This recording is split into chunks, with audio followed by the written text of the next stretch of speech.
You got people that do the jellos and all those other things. I mean, The jello molds. Yes, we do not do that.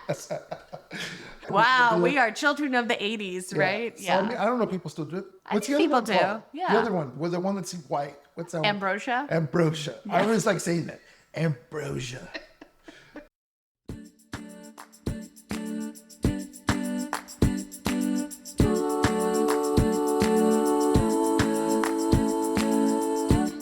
Hello, and welcome to Sip with Nikki. I'm Nikki Lamberti here in Sonoma County, California.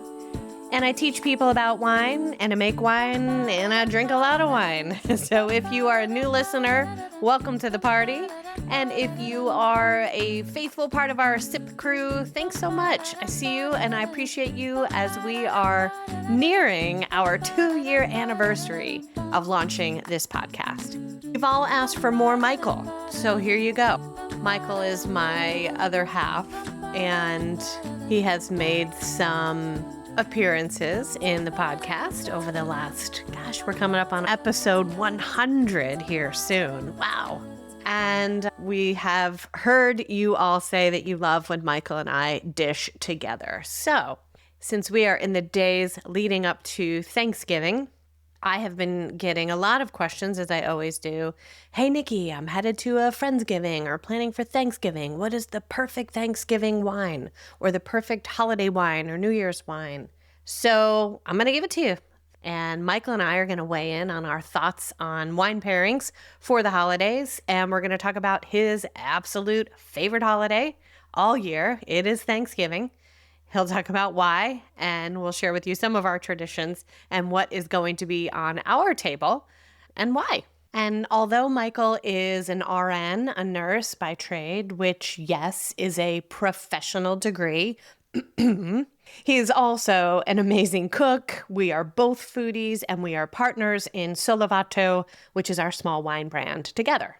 And if you'd like to learn more about food and wine pairing and why things go well together and why they don't, check out episode number 16. That was all the way back in March of 2024. It was called Pairing Schmearing, and it's about finding the best food and wine combinations. But then also check out Pairing Night Part 1 and Part 2. That was episode 82 and 83. Those are from July of 2025, and they're featuring my good friend, Dr. Hobie Wedler, who is a sensory expert, and we are actually cooking in the kitchen together, trying different pairings and talking about why things work and don't. So those are great supplements to this conversation that you're about to hear. So here we go with Nikki and Michael's holiday wine tips. Welcome back, fellas, to Sip with Nikki. Who says fellas? I say fellas. I think most of our listeners are actually women. Welcome back, ladies. I'm so happy for you that your Cowboys won today. Yes, that's why I'm very happy. I knew it was going to make for a better recording if they won. So thanks, Cowboys. Thank you for coming back. Appreciate it. Sunday night, and we're just hanging here at the house. I got all the Christmas decorations up. It looks so pretty. The tree is up. The stairs are decorated. The outside is decorated. What did you do? I watched football. Mm-hmm. Yeah. It's just your holiday season, or mine, I think, ends after Thanksgiving. Why is that? Because it's great food and great wine and football. Yeah. I like Thanksgiving, but I love Christmas. You tolerate Christmas, but you love Thanksgiving. Yeah. I just think Thanksgiving, everyone always gathers at the same time because the timing of football. It's a certain time. You have to be somewhere. In a football house like yours, yes, the meal is planned around football, but yes. I don't know if that's the case in all homes. So have the Cowboys played on Thanksgiving for the entire time that you've been a fan? Yes. They started playing on Thanksgiving Day somewhere in the 60s, I think 65, 68. So that's when it started. And only two teams wanted to do it, Detroit and Dallas. And that's why they've remained the host of those two games every year. They both play on Thanksgiving, but not each other. Correct. Okay. Yes, because they always play at home. Okay. So they can never play each other. Oh, right. That can't happen. Yeah. All right. Okay. So tell me about this Thanksgiving and this football game and what's so special about it and how we've planned our holiday around it this year. I think it's great that we're finally going to leave the house and go to someone else's house for Thanksgiving. We're usually hosting. We're usually hosting, so it's a lot of preparation for days before. You're like brining a turkey to smoke it, or even brining a turkey to put in the oven. We're always fighting for oven space on that day. So I'm like, oh, I'll just put it in a Traeger outside and get it out of the way. So, Yeah, smoked the turkey the last couple of years, which has been great. Right. But we're going over to friend's house this year. Shout out to Andy and Brittany for hosting us. Thank you for hosting us. And Andy is a huge Chiefs fan. Chiefs fan. Kansas City Chiefs. So that's why we decided to get together, because me and Andy are great football fans, but we don't get too crazy about it if one goes down or the other. I don't know about that statement, but okay, I'll allow. When you guys discovered they were playing each other, we made the plan and said, let's do Thanksgiving together. Right. So we will be going to their house. And I find it very funny that Andy has already told us that he is preparing a 14-pound turkey for the 6 of us. And we're doing some sides and I'm making some pies. But you said to me, what, this week? I'm still going to make myself a turkey. So even though we get off easy by not hosting, or we're going to someone's house and they're going to do all of the work of the turkey, you want to make another turkey here at home this week just for leftovers? Like I said, it's because it's my holiday, and I like to have my own turkey and my own stuffing leftovers, and you make sandwiches and waffles out of it. And it's just tell them about waffles. I forgot about that. The last couple of years we've been making stuffing waffles.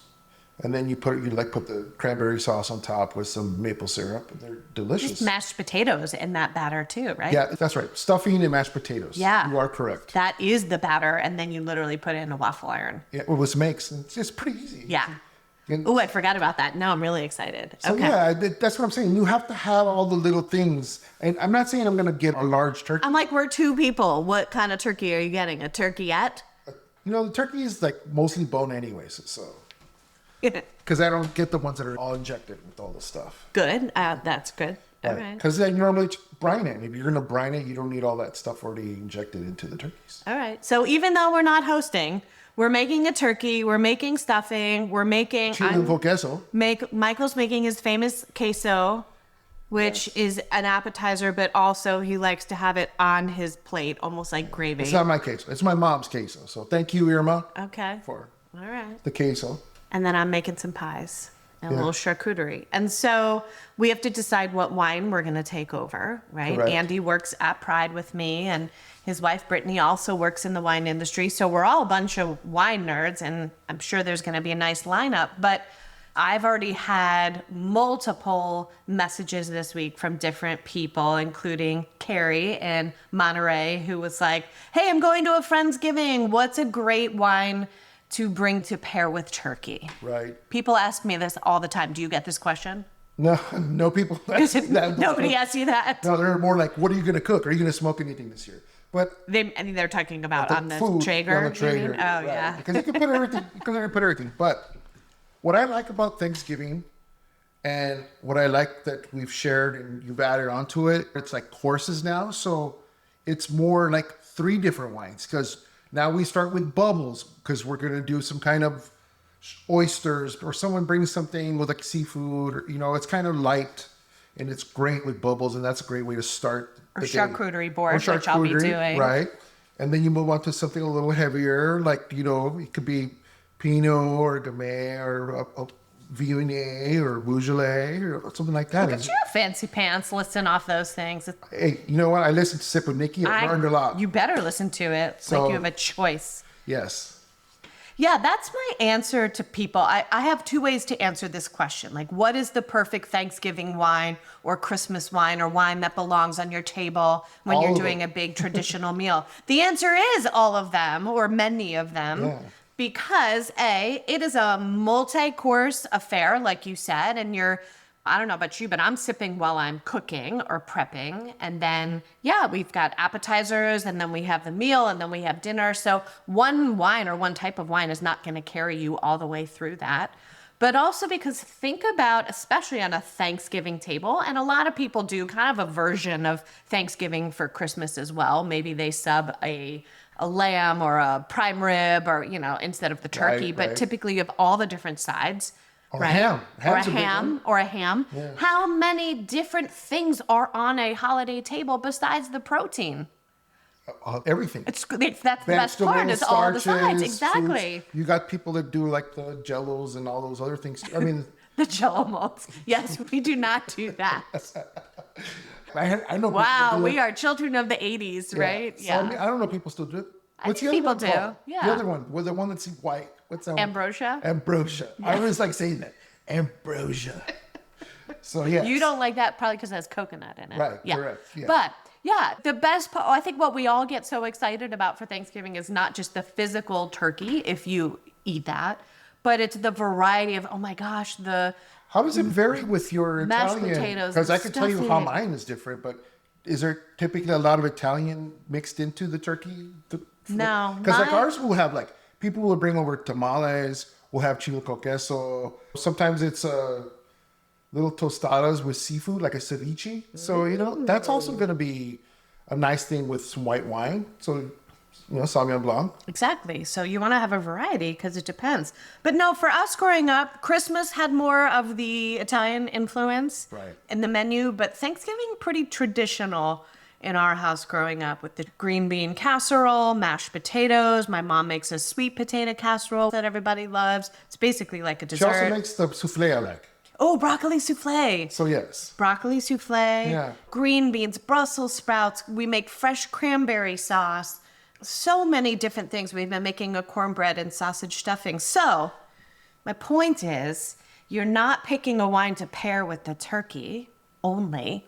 You want to pick something that's versatile, that's going to let all those different flavors from savory to starchy to bitter vegetable. Like you need some wine that's a chameleon. And the reality is, if you're having more than just two people at home, you're going to go through multiple bottles of wine. So you want a nice variety is what I tell That's people. why you buy something like a nice white or bubbles, because it's more of the star, because there's not so many other wines. Yeah. So like you mentioned Viognier, and Right. our listeners have heard me talk about Viognier and Pride Viognier specifically, which is a very full-bodied, dry white wine, but we call it the red wine drinker's white because it has that weight and that body in the glass, even though it's white.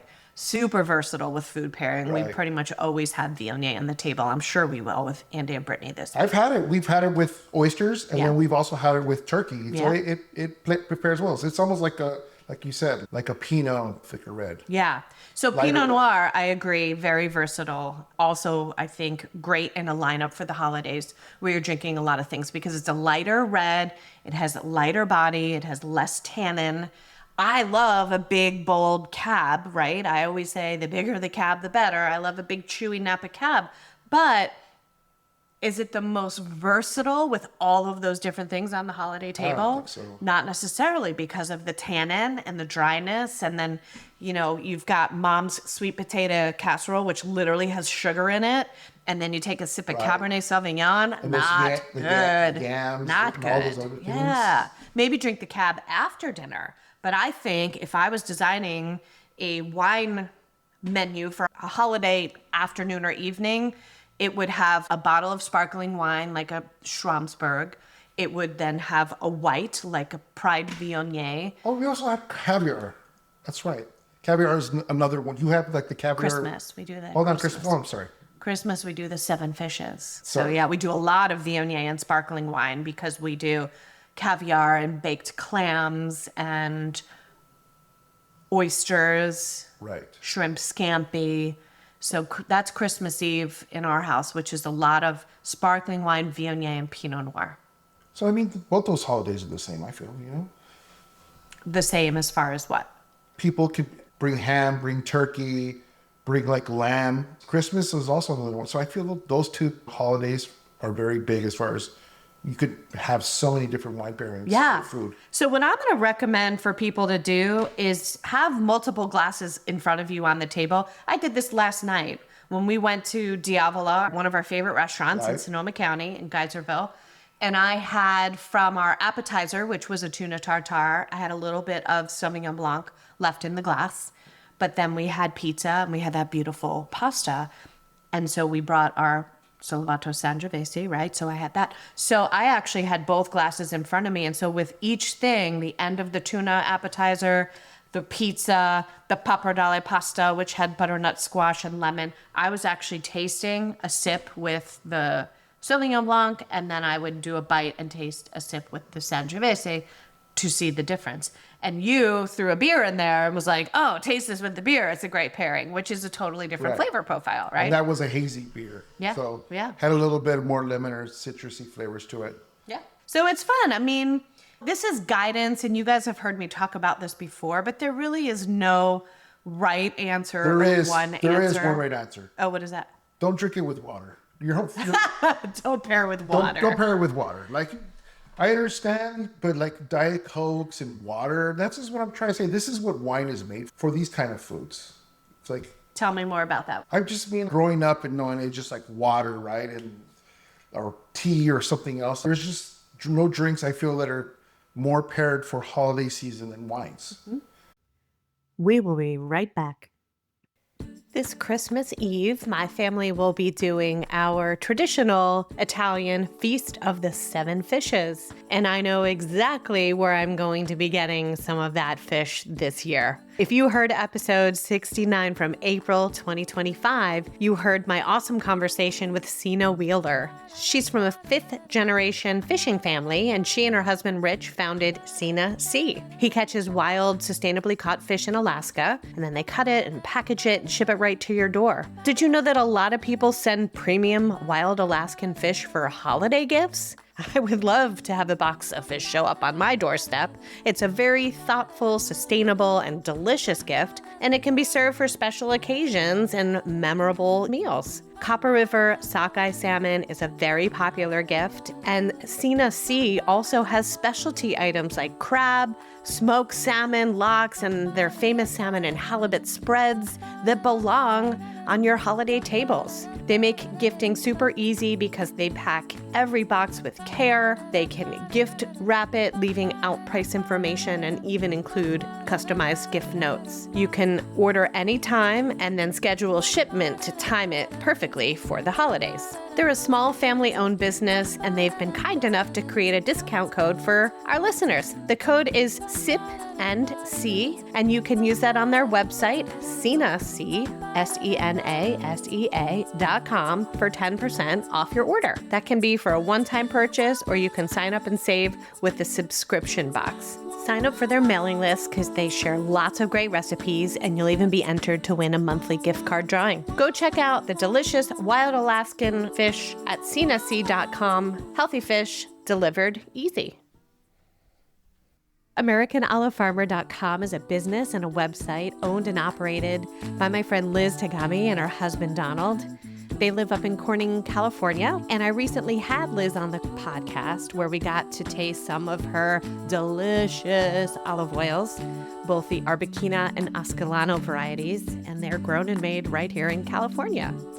Well, the oils were really just the tip of the iceberg, because if you check out her website, you'll see that they import gorgeous balsamic vinegar from Modena.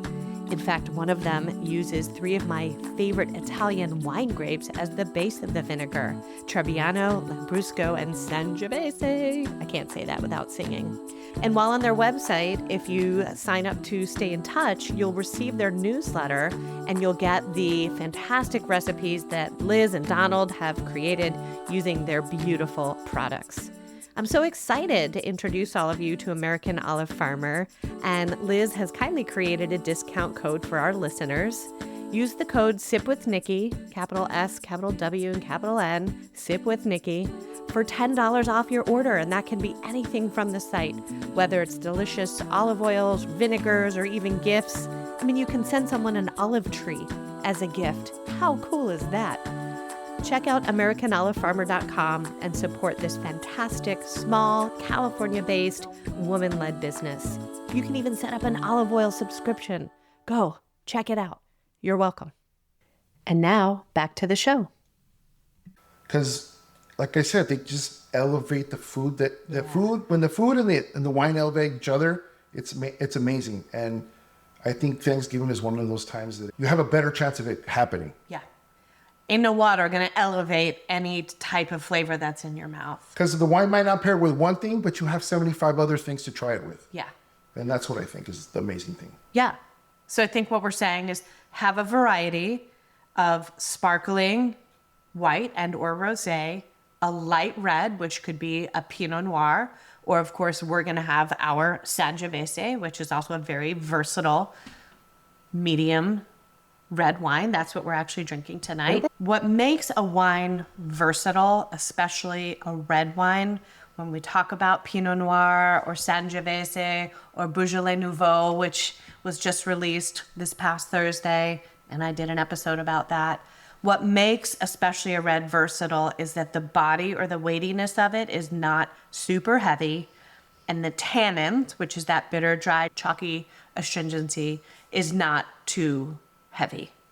And then you want nice, crisp acidity, like a liveliness that makes you go like that, because that is a palate cleanser. That is what's refreshing your palate after the bite of the super rich mashed potatoes, or Andy's making some kind of mac and cheese, or corn souffle, yeah, corn pudding, right? You want a palate cleanser and some brightness in between all that richness.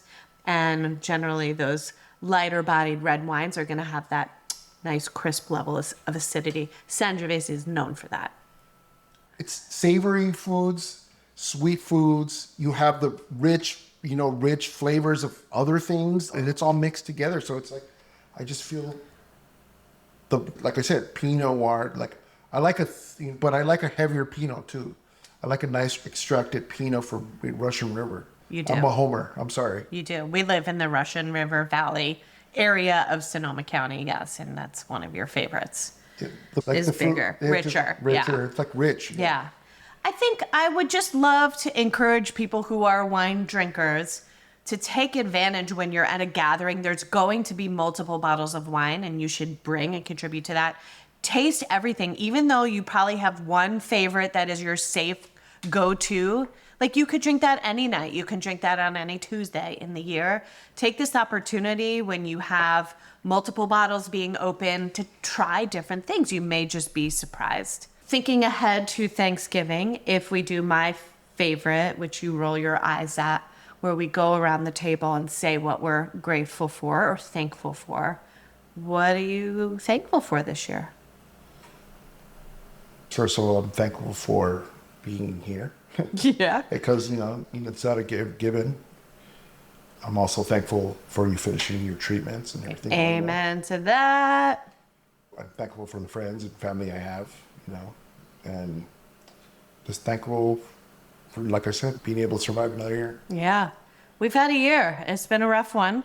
So, coming up on the 1-year anniversary of my mammogram and diagnosis of breast cancer last December.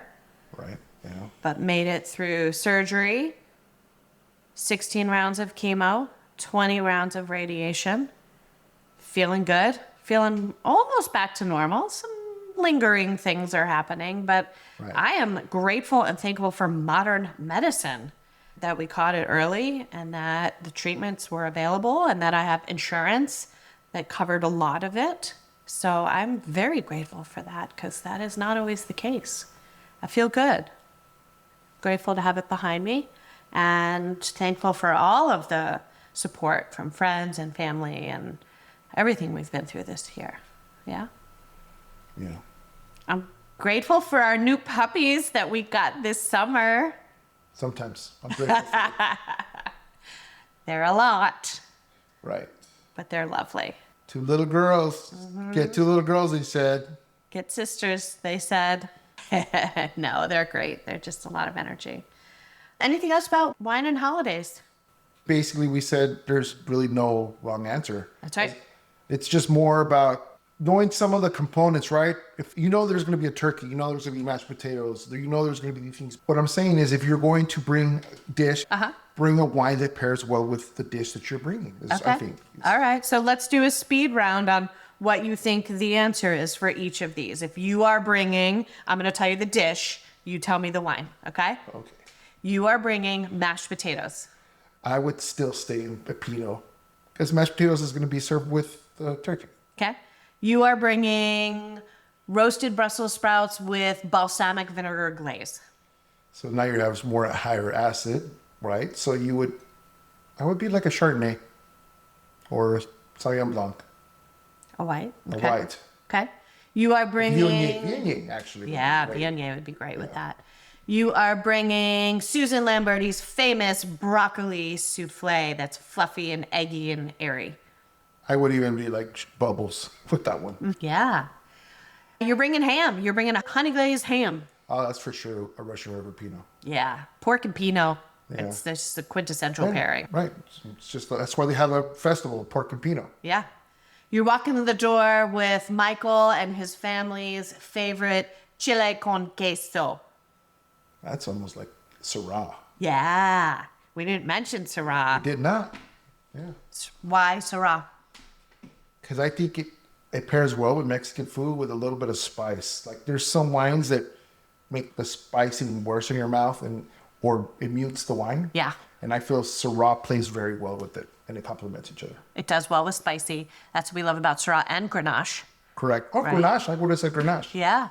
I wonder where you would get some of that. We got a house full of it right now, getting ready to release it, hopefully in December. Our first ever Grenache with special pink label for breast cancer, with proceeds from each bottle going to the V Foundation for Cancer Research. Back to the speed round. Green bean casserole with crispy onions on the top. Wow. I would still say Pinot on that one. Yeah. I would think like Pinot or I think Viognier vegetables, it plays very well with it. Yeah. Viognier itself, I feel. Sausage cornbread stuffing with a little bit of spice. Well, you have the sausage, so of course it's going to be the Pinot. Oh my gosh. Or Gamay, right? There's Gamay, which is the grape, and or Beaujolais. I think Beaujolais, yeah. Yeah, those Beaujolais two. Nouveau Yeah. is the Gamay grape, which is generally almost even lighter than Pinot. What would you think of like an Italian, like a Nebbiolo, like really light, right? Yeah, could be tricky. It can be a little tannic sometimes. But notice, let me back up. Are you a lover of Cabernet Sauvignon? Yes. But notice you did not answer Cab to any one of those items on the table. No, unless like we were going to cook a steak with somehow a steak ended up in all that stuff. Yeah, because? I just feel with smoking a turkey kind of makes it almost like a steak, but you spend all that time on doing the turkey for a couple of days. You brine the turkey, you dry it up, you season it again, you throw it in the smoker for hours. You don't want like a Cab to overpower it and then take away all that work you put into it. That's what I feel. I agree. Drink the Cabernet Sauvignon after dinner with a cheese board. Right. You bring up an interesting question. So we talked about smoking the turkey on the Traeger. You've also done the spatchcock where you cut it and flatten it and do it on the grill. Correct. Of course, there's traditional roast turkey. So would you change your turkey wine pairing depending on how the turkey was cooked? Yes. The amount of seasoning that you're throwing into a turkey, plus the smoke element to it, I feel it has to be a little bit larger red. You don't want to go light, I feel it. Yeah. You want something a little bit bigger for that. Versus a traditional roast turkey. Yeah, I think you can easily pull off the Viognier and you could pull off the Chardonnay or something lighter white with the turkey that's just been roasted, and dripping in some like juices and butter. Like it doesn't have too much, The crispy skin with the butter rubbed all over it. All right, now I'm excited for Thursday. Yeah, but I think that's one of the biggest things especially when you're brining the turkey, you're putting like juniper berries and rosemary and lemons and all these different... People are listening to this, they're like, nah, I'm not doing that in my brine. That's your brine, Michael. Right. Where does that recipe come from? I borrowed a little bit from the Thomas Keller book for the ad hoc brine. Shout out to Chef TK.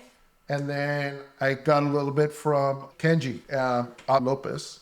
And he has one too. It's just a mixture of everything I like. Yeah. And then there's some things like people like to use a lot of cloves sometimes. I'm not a big clove person. I like that more with a ham. Yeah. Less than a turkey, but...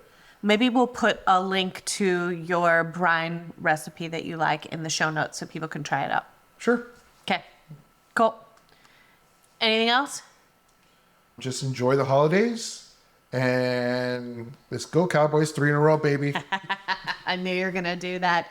Yeah, my advice is whatever winds up in your glass, I hope that you try different things and actually stop and notice, right? When you take a bite and you take a sip, we do all of this attention on food and wine pairing and why it's so important. But if you're not actually noticing what you like about it or if it's good or not, then who cares, right? So take a moment in the middle of all the craziness of all your relatives and all the shit show that might be going on. And when you take a sip, stop and actually notice. Take a bite, put them together, see what you think, and let us know what you did. Shoot me an email, Nikki@sipwithnikki.com. What was on your table and how'd it go? And especially if you borrowed some of our suggestions and used them. Send us a note Yes. so we know that we're not just speaking out into crickets. Cheers. We're going to make some pizza now with this beautiful Sollevato Sangiovese. I'm thankful for you. I'm sorry, I didn't ask you what you were thankful. Well, I did. I added. Oh. Yeah, I did. But I'm also thankful for you. I was very, it was too much of it was a very hard thing to say.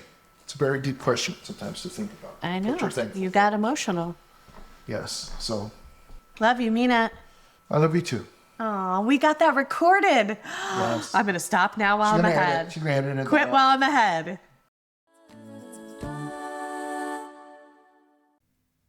Ah, that Michael. He keeps me laughing, that's for sure. And he has a softer side, as you heard as well. Clearly, we like Pinot. Pinot was probably our top recommendation, as you heard. Pinot Noir.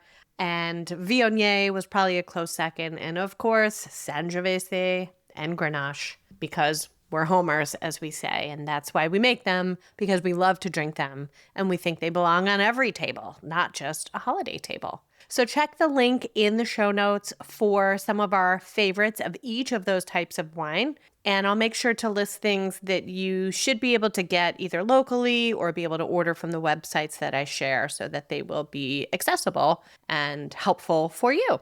And if you'd like to get some of our beautiful small lot Sollevato Sangiovese on your table, we can ship to most states in the U.S. Visit sollevatowines.com. That's Sollevato, Sollevato, which in Italian means joyful and uplifted. And make sure to use the discount code PODLISTENER for 10% off your purchase. And sign up for our newsletter because we're doing some additional promotions and deals on shipping around the holidays, and you'll be the first to know if you are on that list. Did you know that you can be an angel and support the podcast? It's like giving a tip, and you can do that through the link in the show notes as well. And it's like saying thank you for the quote entertainment, using that term lightly, that we have provided for you. You can buy us a glass of wine and we would be forever grateful. I hope that you, your friends, and family have a wonderful holiday season, and whatever you do between now and our next episode, we hope that you sip well.